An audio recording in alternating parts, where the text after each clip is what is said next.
आप देख रहे हैं भायंदर सत्ता न्यूज।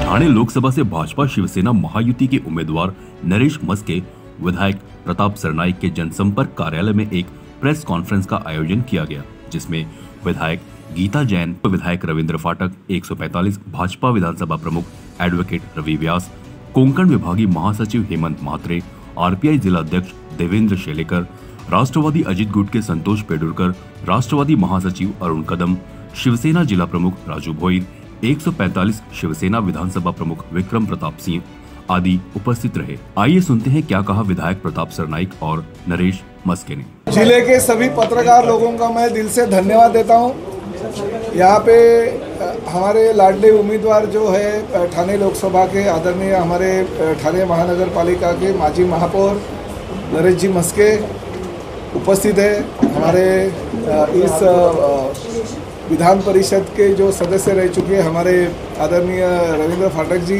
उपस्थित है। हमारे महामंत्री जी हेमंत म्हात्रे जी है। हमारे सरचिटनीस जो राष्ट्रवादी कांग्रेस के राज्य के हैं तो अरुण कदम जी है, पेंडुरकर जी है, देवेंद्र शेलेकर जी है, हमारे राजू भोईर जी है, विक्रम प्रताप जी है और 145 के प्रमुख हमारे रवि व्यास जी है।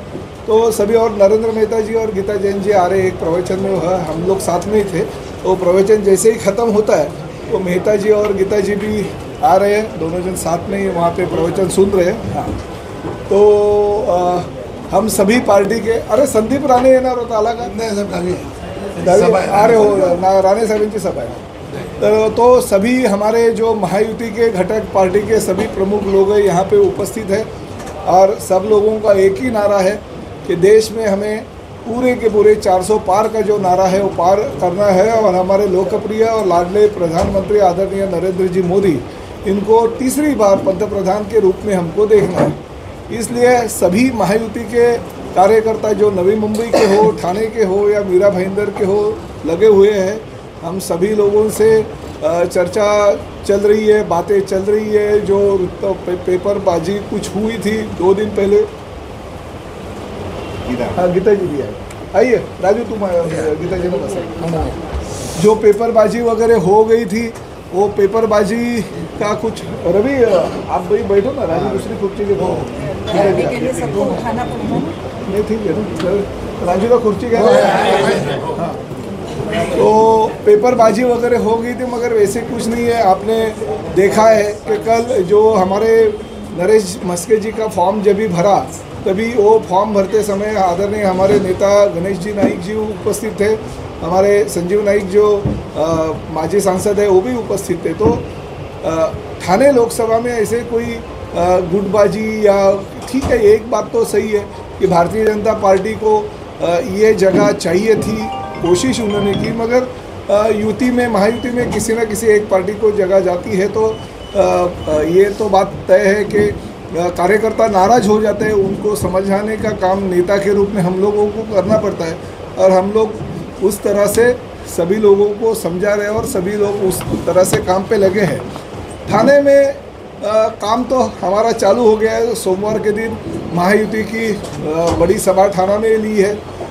हम मीरा भाईंदर में देवेंद्र जी जो ये राज्य के प्रमुख है भारतीय जनता पार्टी को, उनको विनती की थी कि हमें देवेंद्र जी की एक सभा और आदरणीय उत्तर प्रदेश के मुख्यमंत्री मोदी अपने योगी जी इनकी एक सभा चाहिए। तो हम कोशिश करें कि 13 तारीख को योगी जी की सभा हो और उसके बीच में देवेंद्र जी की सभा हो। हमारे मुख्यमंत्री एकनाथ शिंदे साहब साथ में हमारे पार्टी के जो भी प्रमुख नेतागण हैं, आठवले साहब है और अजीत दादा पवार साहब है और बाकी के नेतागण भी यहाँ पे उस दौरान ठाणे लोकसभा के हमारे उम्मीदवार नरेश जी मस्के इनको जिताने के लिए हम सभी लोग कोशिश कर रहे हैं। साथ ही में एक बात है कि रैली भी होनी चाहिए, क्योंकि कैंडिडेट का तो कल पर्चा तो भर दिया मगर उस दौरान हमको अभी 14 दिन है, जो 14 दिन में हम लोगों तक पहुंचाना है और पहुंच के हम मोदी जी के नाम पे वोट मांगेंगे, क्योंकि हमारा कैंडिडेट नरेश मस्के ये कैंडिडेट है ऑफिशियल, मगर हम ये लोगों को बोलेंगे कि हमें फिर एक बार मोदी जी को पंतप्रधान बनाना है, हमको 400 पार जाना है और महाराष्ट्र से 45 पार, जो अजीतदादा पवार, देवेंद्र फडणवीस और मुख्यमंत्री एकनाथ शिंदे जी की सरकार का 2 साल का कार्यभार है, उसमें हमको 45 पार लेके जाना है और इसके लिए हम सभी लोग कोशिश कर रहे हैं।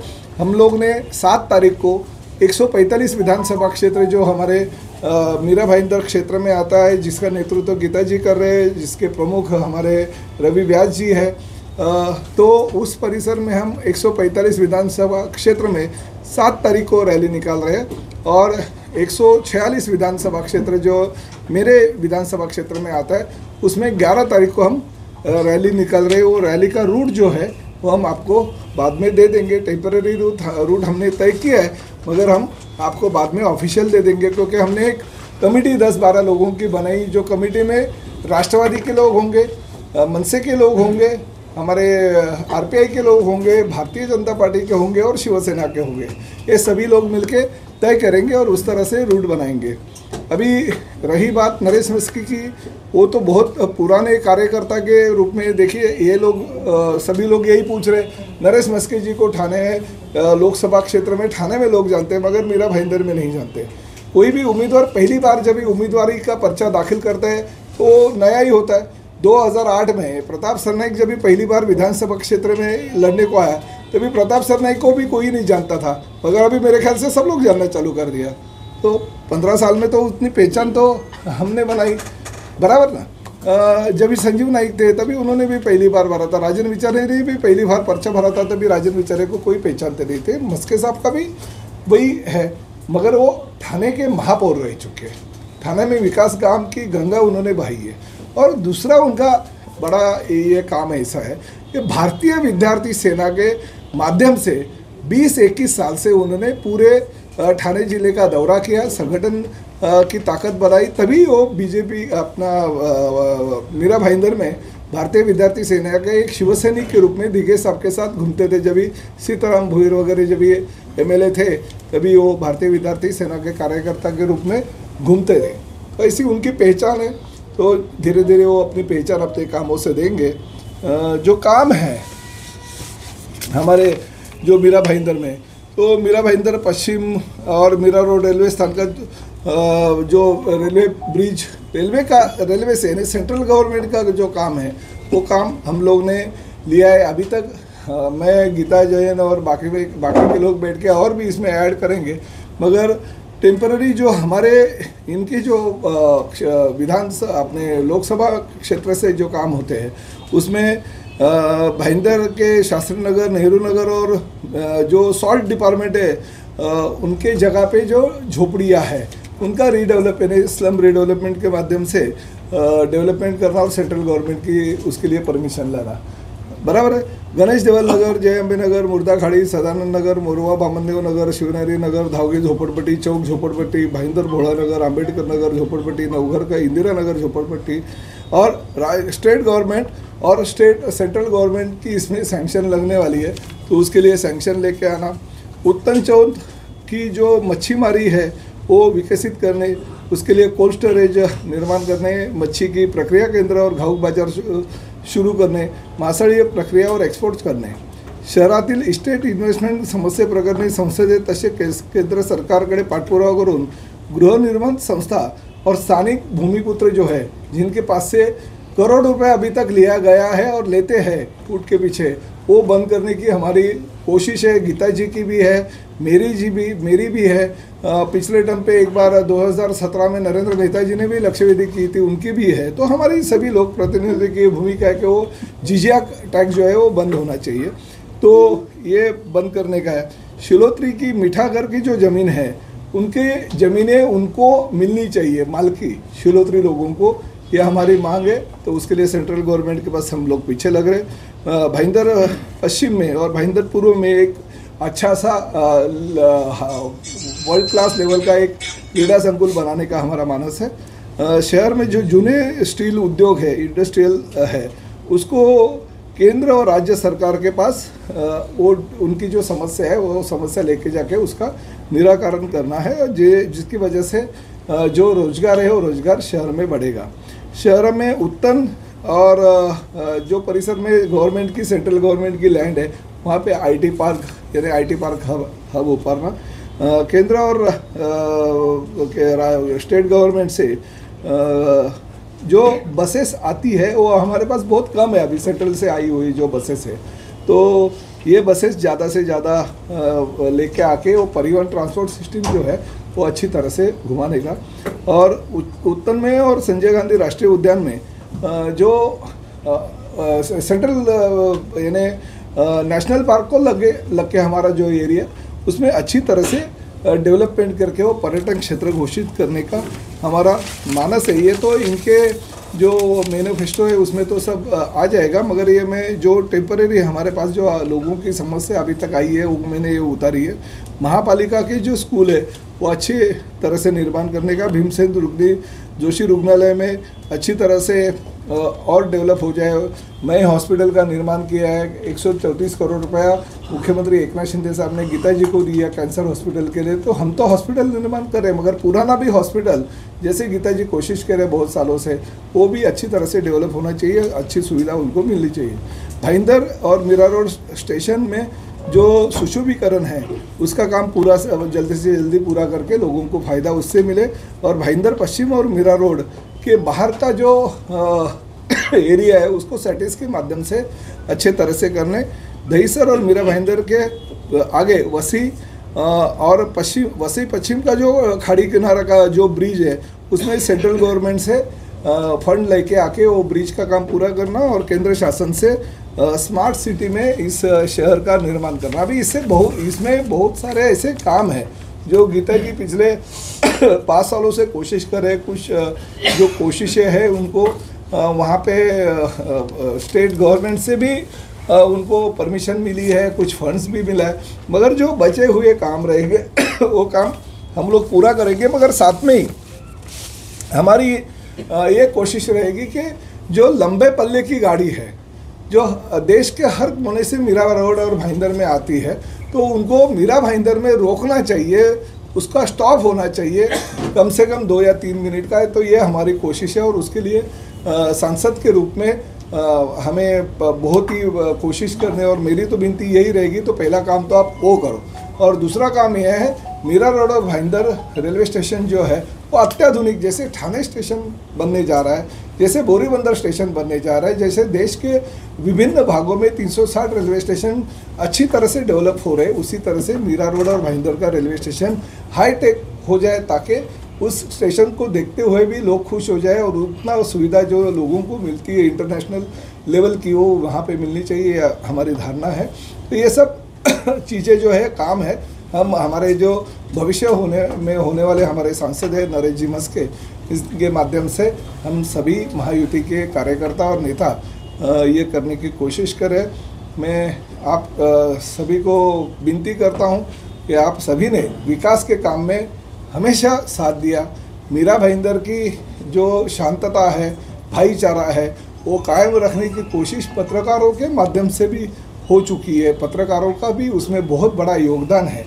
ये मीरा भाईंदर शहर एक छोटा शहर है, मगर सभी जाति धर्म के लोग यहाँ पे रहते हैं, सभी देश के विभिन्न प्रांतों से लोग आए हुए और भाईचारे के साथ रह रहे। वही भाईचारा भविष्य में भी कायम रहना चाहिए, मगर उसके साथ साथ शहर की डेवलपमेंट भी अच्छी तरह से होनी चाहिए। आप सभी लोग जानते हैं कि पिछले 2 सालों में, 2 साल भी पूरे नहीं हो गए, अगले महीने में पूरे हो जाएंगे, मगर जब से मुख्यमंत्री एकनाथ शिंदे साहब और उप मुख्यमंत्री आदरणीय देवेंद्र फडणवीस और अजित दादा पवार की सरकार आई है, गीता जी ने और मैंने बहुत सारे फंड्स इस शहर के डेवलपमेंट के लिए लेके आए, और अच्छी तरह से हम काम भी कर रहे हैं और अच्छी तरह से इस शहर का विकास कर रहे। तो यही विकास सांसद अगर हमारा साथ में रहेगा तो और हम आगे लेके जाके अच्छी तरह से सेंट्रल गवर्नमेंट से भी जो फंड्स हमको चाहिए और सेंट्रल गवर्नमेंट से जो परमिशन चाहिए वो परमिशन आके हम काम करें, ऐसा हमारा मनोदय है। मैं हमारे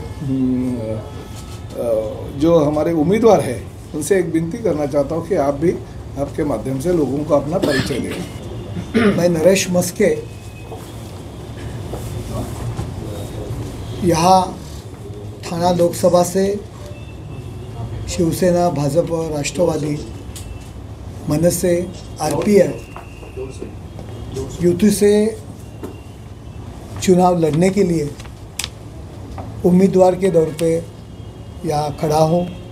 माननीय नरेंद्र मोदी जी, अमित भाई शाह, इनके मार्गदर्शन में हमारे मुख्य नेता और मुख्यमंत्री एकनाथ शिंदे साहब, देवेंद्र फडणवीस साहब, अजीत दादा, राज ठाकरे, रामदास जी आठवले साहब, उनके निर्देश पे ये लोकसभा का उम्मीदवार करके मुझे चुना गया है।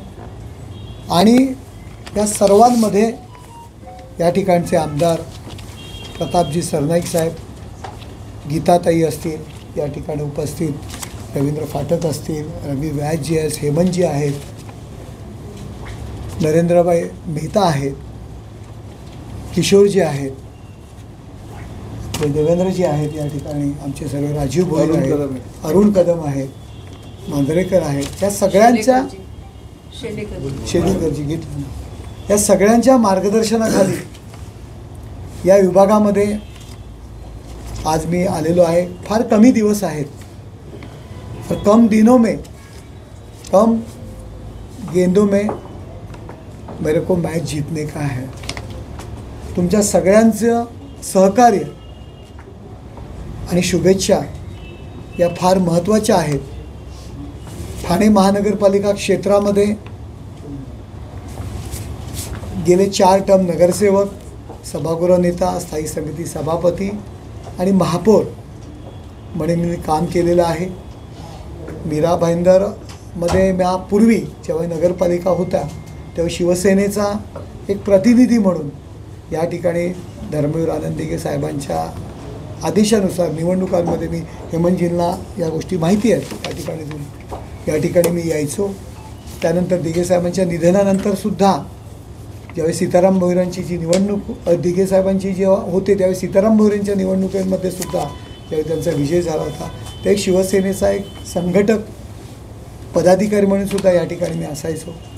त्यामुळे पदाधिकाऱ्यांशी बऱ्याच जणांशी तसा कॉन्टॅक्टमध्ये असतो। नवी मुंबईमध्ये शिवसेनेचा संपर्क प्रमुख म्हणून काम केलेलं आहे, निवडणुकांमध्ये पक्षाचा प्रतिनिधी म्हणून त्या ठिकाणी काम केलेलं आहे। परंतु जे काही मीरा भाईंदरचे जे प्रश्न आहेत, मीरा भाईंदरच्या ज्या समस्या आहेत त्या जाणून घेऊन स्थानिक आमदार असतील, स्थानिक सर्व लोकप्रतिनिधी, आमच्या महायुतीतील सर्व घटक पक्ष आहेत, त्यांच्या सर्व सन्माननीय पदाधिकाऱ्यांशी संवाद साधून केंद्राच्या ज्या काही अडचणी आहेत त्या सोडवण्याच्या दृष्टीने प्रयत्न करीत। मीरा भाईंदर महानगरपालिका म्हटलं, आमची ठाणे महापालिका म्हणा, नवी मुंबई महानगरपालिका, आर्थिक जे काही गणित असतं आणि कोविडनंतर महापालिकेचे आर्थिक परिस्थिती फारशी ढेपाळलेली आहे सर्वच महापालिकेची। परंतु केंद्राचा निधी आणून जरी आम्ही सत्तेवर असलो तरीसुद्धा केंद्राचा निधी जर अभ्यासपूर्ण जर आपण त्याचा अभ्यास केला आणि केंद्राच्या माध्यमातून जेवढा निधी आपण उपलब्ध करून देऊ तो फार महत्त्वाचा आहे। कारण काय होतं आहे, यापूर्वीसुद्धा काही खासदारांनी कामं केली, परंतु केंद्राचा निधी जो आणायला पाहिजे होता तो त्या प्रमाणात आणला नाही। महानगरपालिकेकडे पाठपुरावा करायचा, महानगरपालिकेचा निधी वापरायचा आणि मग त्याचं क्रेडिट घ्यायचं, अशा पद्धतीने काम करण्याची पद्धत नाही आहे। खासदाराचं काम केंद्र शासनाचे जे काही रखडलेले जे काही विषय असतील, समस्या असतील, तर त्यांच्याकडे काय अडकलेले विषय असतील ते सोडवणे आणि जास्तीत जास्त केंद्राचा निधी आणणे। स्मार्ट सिटीच्या माध्यमातून आमच्या ठाणे महानगरपालिकेचा झालेला विकास तुम्ही पाहिला आहे। त्यामध्ये विविध योजना असतील, अमृत योजना असतील, अनेक योजना असतील, त्या आम्ही आणल्या आमदारांच्या सगळ्यांच्या सहकार्याने आणि ठाणे शहराचा त्या पद्धतीत विकास झालेला आहे। तशाच पद्धतीने मीरा भाईंदरसुद्धा स्मार्ट सिटीमध्ये जर अंतर्भाव त्या ठिकाणी झाला, काही झोपडपट्ट्या आहेत रेल्वेच्या जागेत, सरनाईक साहेब म्हणाले, त्याच्या परवानग्या घेणं, शेवटी रेल्वेलासुद्धा त्याचा फायदा होऊ शकतो जर अभ्यास केला तर। जर त्या जर जमिनी मोकळ्या असतील तर रेल्वेचंसुद्धा उत्पन्न वाढू शकतं, परंतु अभ्यासपूर्ण रीतीने त्या जर मांडल्या रेल्वेकडे आणि रेल्वेच्या माध्यमातून ती जागा ताब्यात घेऊन मग महानगरपालिका असेल, राज्य, त्या माध्यमातून त्याचं सुनियोजन कसं होईल अशा पद्धतीने काम करण्याचा मी प्रयत्न करेन। आणि आपलं सहकार्य फार महत्त्वाचं आहे आणि ते मागण्याकरता शेवटी कुणाला राजा बनवायचं आणि कुणाला भिकारी बनवायचं हे जर पाहिलं तर मीडियाच्या हातात आहे। मीडिया आपण म्हणतो लोकशाहीचा चौथा स्तंभ, खरोखर चौथा स्तंभ आहे। उद्या मीडियाने मनात ठेवलं एखाद्याची वाजवायची तर तुम्ही 100% वाजवू शकता, पण तुमच्या हातात आहे। लोकांचा तुमच्यावरती विश्वास आहे. मला असं वाटतं की मी जरी नवीन असलो तरीसुद्धा मला तुम्ही सांभाळून घ्या, कारण एकेकाळी आयुष्याची सुरुवात मी मीडियाचा प्रतिनिधी म्हणून केलेली आहे. सामनामध्ये मी लिहायचो, या ठिकाणी सामनाची काही मंडळी होती, बऱ्याच जणांना माहिती आहे. त्याच्यानंतर स्वतःचं एक साप्ताहिक होतं, ठाणे सत्तासारखं माझ्याकडे कॅम्पेन असं मोठा ब्रँड माझ्याकडे होता. आणि अशा पद्धतीमध्ये आयुष्याची सुरुवात केलेली तुमच्यातलाच एक माणूस आहे. आपण मला आपला आशीर्वाद ठेवावा एवढीच या ठिकाणी मी विनंती करतो. आणि या ठिकाणचे स्थानिक पदाधिकारी, स्थानिक नेते आहेत, यांच्या मार्गदर्शनाखाली नक्कीच या मीरा भाईंदरसाठी या विकासाच्या दृष्टीने प्रयत्न करेल, एवढं मी आश्वासन या ठिकाणी तुम्हाला मी देतो. ये किस तरीके का मनमुटाव है या मैं उसका विरोध नहीं कर रहे? एक सवाल, दूसरा सवाल ये है कि आपने जो सरनाईक जी ने जो वचननामा कहेंगे या स्थानिक मैनिफेस्टो कहेंगे, उसमें अगर 2-3 मुद्दे केंद्र सरकार के गिने जाए तो बाकी सब या तो विधायक के हैं या कांग्रेस के. ये मुद्दे दोनों विधायकों के लिए फजियत करने वाले नहीं है क्या? नहीं, देखो मैं आपको जो आपने जो प्रश्न उपस्थित किया है कि यहाँ नरेंद्र मेहता साहब का कोई ग्रुप का नगर सेवक नहीं है, उनके ग्रुप ऐसा नहीं. अभी एक 20 मिनट पहले नरेंद्र मेहता साहब के साथ हमारी मीटिंग हुई, उनके ऑफिस में मैं गया था, वो पूरे हमारे साथ में हैं. और जो कुछ राजीनामा और जो कुछ हुआ था, ये देखो संजू नाइक साहब और मैं खुद भारतीय विद्यार्थी सेना में उनके साथ में काम किया हूँ. जिला चिटनीस करके वो विद्यार्थी सेना में काम करते हैं, मैं जिला प्रमुख करके काम करता था. उन्होंने भी बहुत मेहनत की, उन्होंने भी उम्मीदवार करके वो भारतीय जनता पार्टी के तरफ से वो कोशिश कर रहे थे. और त्यांना उमेदवारी न मिळाल्यामुळे साहजिकच काही त्यांचे समर्थक असतील, त्यांच्यावर प्रेम करणारे कार्यकर्ते असतील, ते नक्कीच नाराज होणार, कारण त्यांनीसुद्धा काम केलेलं आहे. म्हणजे त्याच्यामध्ये त्यांनी जी काही नाराजी व्यक्त केली त्याच्यामध्ये काही चूक नाही.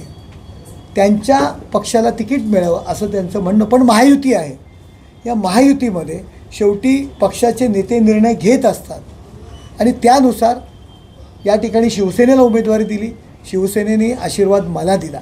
त्यामुळे आमचं काही त्याच्यावर आम्ही काही नाराज नाही. परंतु त्यानंतर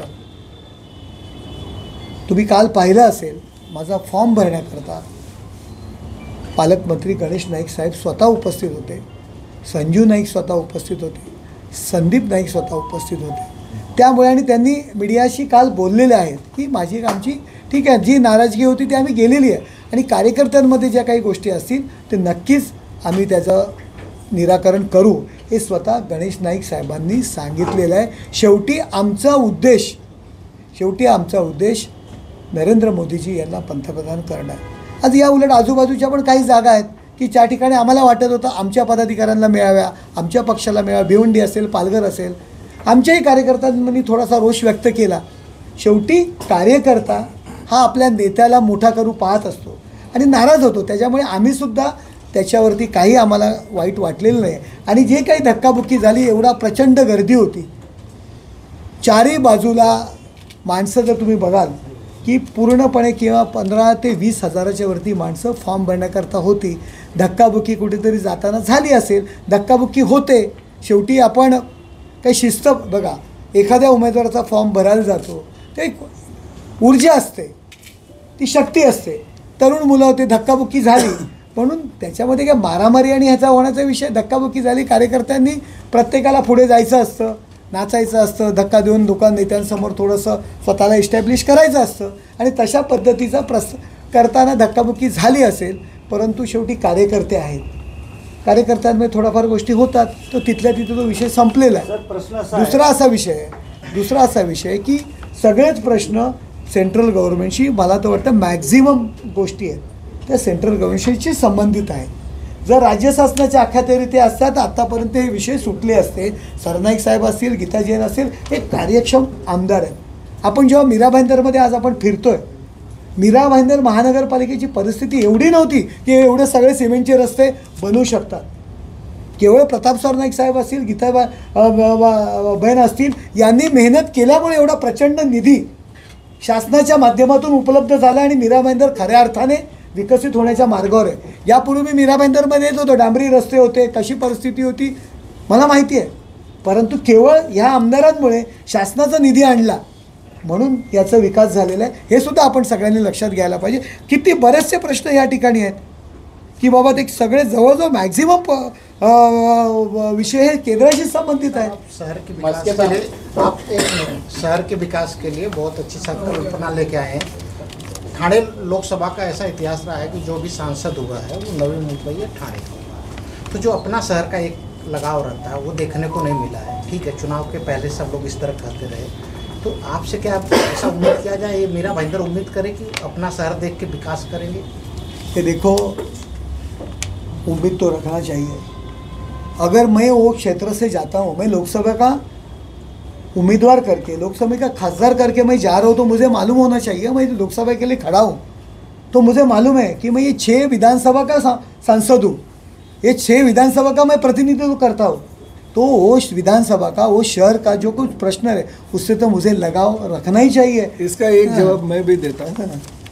पहली 2009 में जब भी प्रताप सरनाईक विधानसभा लड़ा था तभी लोग यही बोल रहे थे प्रताप सरनाईक का तो ठाना है क्षेत्र, मीरा भाईंदर में क्या करेगा. मगर आज कम से कम मीरा भाईंदर के तो लोग बोल रहे हैं कि ठाना में कम विकास हो रहा है, मीरा भाईंदर में ज़्यादा कर रहे हैं प्रताप सरनाईक.